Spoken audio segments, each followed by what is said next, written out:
Good morning everyone. Today we will start our next section number third. Section number third में हम पढ़ेंगे torsion के बारे में. सो टॉर्जन से पहले हम कुछ डेफिनेशंस जो हमारी इसमें यूज़ होंगी उनके बारे में पढ़ लेते हैं, या कुछ थिंग्स हैं जो ऐसे यूज़ होती हैं इस टॉपिक में, तो उनके बारे में हम पढ़ेंगे. सबसे पहले जो हमारी फर्स्ट थिंग है वो है शाफ्ट. शाफ्ट हमारे पास क्या होता है, एक रोटेटिंग मशीन एलिमेंट होता है.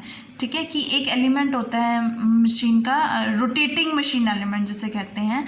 आपने देखा भी होगा कई मशीन्स में, जिसे हम शाफ्ट बोलते हैं. जनरली यूजिंग डेफिनेशन है, जनरली यूजिंग वर्ड है. और उसके बाद हमारा आता है टॉर्क.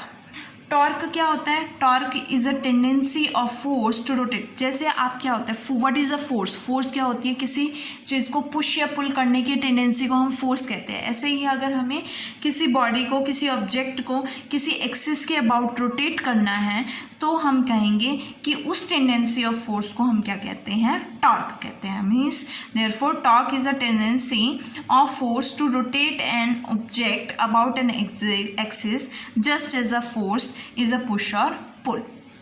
सो ये है आपका टॉर्क. नेक्स्ट आता है हमारा कपल.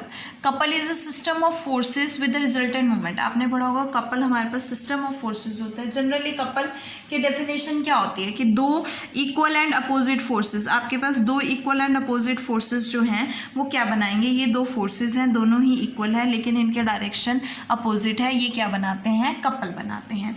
कपल में क्या होता है, देखो इसका एक रिजल्टेंट मोमेंट आता है. मोमेंट कैसे फाइंड आउट करते हैं मैं वो भी आपको बताऊंगी कि इस केस में मोमेंट ऑफ कपल हम कैसे फाइंड आउट करते हैं. सबसे पहले दो टाइप्स के हमारे पास कपल्स होते हैं कि एक इसकी डायरेक्शन इस तरह से और ये एंटी क्लॉकवाइज मूव करेगा. एंटी क्लॉकवाइज मतलब इसकी डायरेक्शन इस तरह. तो ये एंटी क्लॉकवाइज है तो हमारे पास जो मोमेंट आता है वो हमेशा क्या आएगा? एंटी क्लॉकवाइज में पॉजिटिव आएगा. अगर ये कपल इस तरह से है तो ये क्लॉकवाइज मूव करेगा और क्लॉकवाइज के केस में मोमेंट हमेशा क्या आता है? नेगेटिव आता है. अब मोमेंट फाइंड आउट कैसे करते हैं? ये हमारी आर्म ऑफ कपल होती है. दो फोर्सेस है, दोनों इक्वल हैं. सो अगर मैं फोर्स को, जिसको मैं P से डिनोट कर रही हूँ या F से डिनोट कर रही हूँ, तो फोर्स को अगर मैं मोमेंट से मल्टीप्लाई कर दूँ, सॉरी आर्म ऑफ कपल से मल्टीप्लाई कर दूँ. आर्म ऑफ कपल क्या है? ये आर्म. इस आर्म ऑफ कपल से लेटेड आर्म ऑफ, इसकी लेंथ क्या है? P है. इसको, इस P को इस P से मल्टीप्लाई कर दो तो हम इसे क्या कहेंगे? मूवमेंट ऑफ द कपल कहेंगे. ये आपने ग्रेजुएशन में स्टैटिक्स में पढ़ा भी होगा.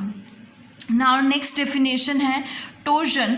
Torsion is the twisting of an object. कि हमने जो टॉर्क अप्लाई किया है उसके कारण जो ट्विस्ट हो रहा है ऑब्जेक्ट, उस ट्विस्टिंग को हम टॉर्जन कहते हैं. जनरली आपने बड़ी बड़ी मशीन्स में देखा होगा कि जो मशीन्स में एलिमेंट्स हम, मतलब जो पार्ट्स बनाते हैं उसको हम ट्विस्ट, अगर किसी बॉडी को हमने ट्विस्ट करना है ना, रोटेट करना है किसी ऑब्जेक्ट के. जैसे आप ड्रिल मशीन लेते हो, ड्रिल मशीन की जो आगे वाली पिन होती है उसको रोटेट करके बनाया जाता है, उसको ट्विस्ट करके बनाया जाता है. सो ये वहाँ पे यूज़ होते हैं कि टॉर्क एंड टॉर्शन. अब नेक्स्ट आता है हमारी लास्ट डेफिनेशन टॉर्जन बार. टॉर्जन बार हमारे पास एक स्ट्रेट बार होती है मेटल की या रबड़ की, जिससे that is subjected to twist, जिसे हम ट्विस्ट करते हैं. और एज यू नो दैट जब हम टॉर्क अप्लाई करते हैं तो शेयर स्ट्रेस होता है, मतलब there is a change in, कहाँ पे आएगा? शेप में चेंज आता है अबाउट इट्स एक्सिस, और हम इसको ट्विस्ट करते हैं. और बाय टॉर्क अप्लाइड, और टॉर्क कहाँ पे अप्लाई होता है? एट इट्स एंड अप्लाई होता है. कि जैसे आपने इस यहाँ पे अप्लाई किया तो इस तरह से आपने रोटेट करना है. जैसे आप अगर एक दुपट्टा ही लेते हो तो अगर आप दुपट्टे को इस तरह से रोटेट करते हो तो उसमें ट्विस्ट आते हैं ना, बस उसी टाइप से यहाँ पे हमारे पास सॉलिड बॉडीज़ में होता है. अब हमारी जो फर्स्ट टॉपिक है वो फर्स्ट टॉपिक है torsion of a circular shaft. हमारे पास क्या है? सर्कुलर शाफ्ट है, ट्विस्टेड, उसको हम ट्विस्ट करेंगे कपल एम से. हमें उसका टॉर्जन फाइंड आउट करना है. सबसे पहले हम ये सिचुएशन समझेंगे कि सर्कुलर शाफ्ट को किस तरह से कपल एम के द्वारा ट्विस्ट करेंगे. हमने एक सर्कुलर सिलेंडर लिया, या आपके पास एक सर्कुलर सिलेंडर है of length L and with one of its basis fixed in XY plane. हमने एक बेस को XY प्लेन में फिक्स्ड कर दिया, मतलब z इज इक्वल्स टू 0 में फिक्स्ड कर दिया, और अदर बेस को हमने plane z is equal to l में लिया है।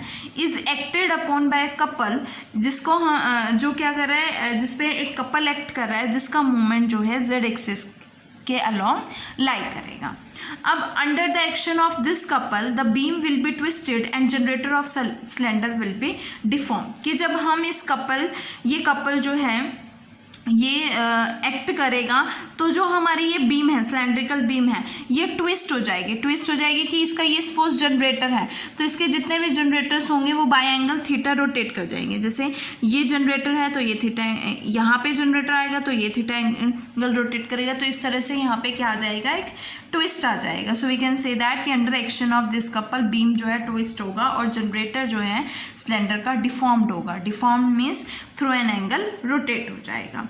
और ऑन अकाउंट ऑफ सिमेट्री हमारे जो बेसिस होंगे जो कि नॉर्मल टू जेड एक्सिस है वो सेम रहेंगे आफ्टर डिफॉर्मेशन, उनमें कोई चेंज नहीं आएगा, वो प्लेन है तो प्लेन रहेंगे। So we can say that कि on account of symmetry of cross section it can be supported the plane normal to Z axis will remain plane after deformation and action of couple rotate each section by some angle theta.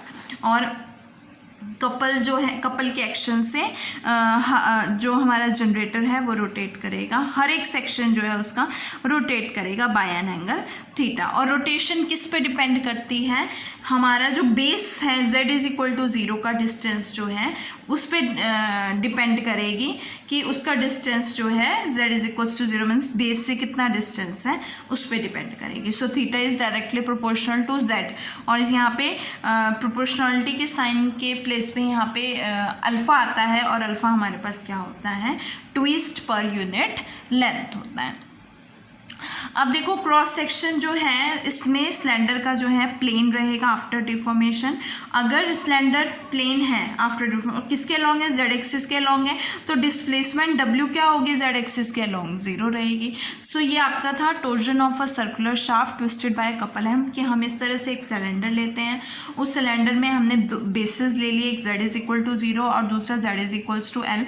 जब हम उस पर एक couple apply करेंगे तो हमारा जो couple से जनरेटर है सिलेंडर का वो रोटेट करेगा थ्रू एन एंगल थीटा, मतलब उस सिलेंडर के हर एक जनरेटर, हर एक पोर्शन जो है किस एंगल से रोटेट करेगा, थीटा एंगल से रोटेट करेगा। और थीटा एंगल से रोटेट करने के बाद ट्विस्ट आएगा, मतलब अगर थीटा एंगल से रोटेट करे तो there will be a twist. और जो हमारे प्लेन्स थे, मतलब जो हमारे बेसिस थे वो सेम रहेंगे आफ्टर डिफॉर्मेशन भी उनमें, मतलब आफ्टर हमने जो स्ट्रेसेस कपल अप्लाई किया उसके बाद भी उसमें कोई चेंज नहीं आएगा, वो प्लेन ही रहेगा। अब देखो जैसे मैंने आपको पहले भी बताया कि ये किससे सिमिलर है, जैसे आप एक दुपट्टा लेते हो और दुपट्टे को रोटेट करते हो, है ना, अगर एक तरफ से फिक्स करके रोटेट करते हो, दोनों तरफ से आप रोटेट करते हो तो क्या आता है, उसमें ट्विस्ट आता है ना, तो उसी तरह से सेम हमारा जो torsion of a circular shaft है बाय अ कपल एम, ये आपकी थोड़ी सी एक्सप्लेनेशन थी। इसके कॉरेस्पॉन्डिंग हम टॉर्जन फाइंड आउट करेंगे, डिस्प्लेसमेंट्स फाइंड आउट करेंगे, वो हम नेक्स्ट वीडियो में करेंगे।